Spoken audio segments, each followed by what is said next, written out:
very renowned UK decision, which, as many of you know, the UK Supreme Court applied DOE, doctrine of equivalent, which is quite unknown in Anglo common law jurisprudence. So the question then for a lot of countries that follow UK jurisprudence is, has the rules on infringement changed? Well, we had a very recent case in Singapore also on infringement, and the issue that came up was whether or not DOE, doctrine of equivalent, apply to claim construction and determining infringement.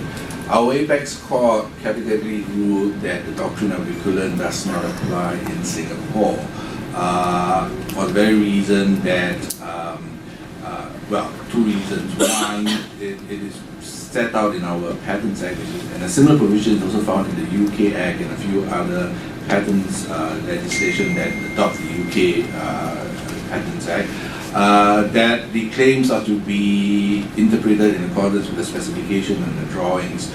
And so, based on that, the Singapore Apex Court ruled that the current ruling on claim construction, which is a purposive approach to claim construction, continues to apply in Singapore, and that dates back to the Kiriam Chen decision many years ago.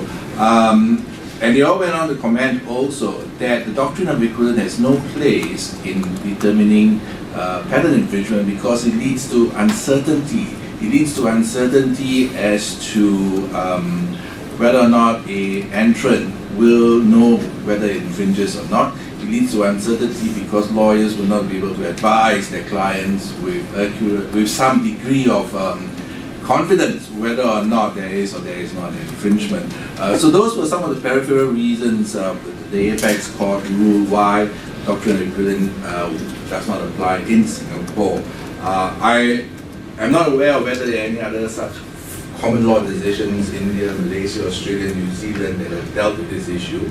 But it'll be interesting because it would seem that at least one country that claims its legal origin from English jurisprudence is now moving away from what the English courts are saying, and they're establishing their own position, saying, well, we go back to the old, we're still a bit more conservative in this area.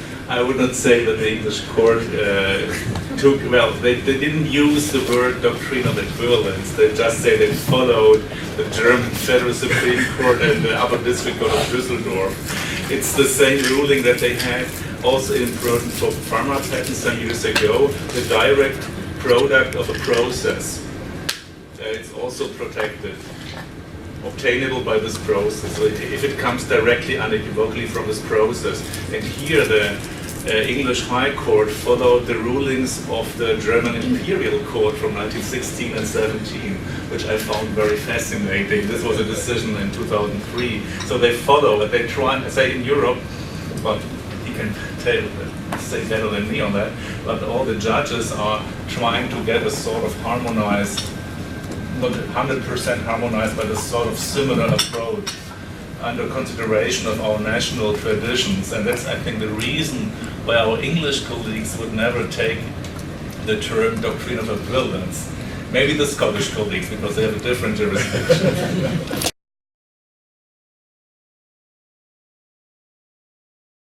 Alleged patent infringement. Sometimes they win, sometimes they don't. So if they win, then they stop the biosimilar coming to the market. If they lose, at the end of the day, the damages that are payable is obviously the loss of market share. But just talking on the Orange Book, which is something I'm involved in a couple of litigation now. In Singapore, we have, if I may say, quite made a mess of this patent linkage system. Singapore, as part of its free trade obligations with the United States, introduced the patent linkage system into Singapore. And so, for all biosimilars that want to launch into the Singapore market, needs to get a similar kind of FDA approval, and it needs to disclose whether or not it's the pharmaceutical product or process is from a patented product or not. Unfortunately, unlike other countries with the patent system, and that like the US, Canada, Korea and then even Taiwan now, they have an orange book system. All right, so there is a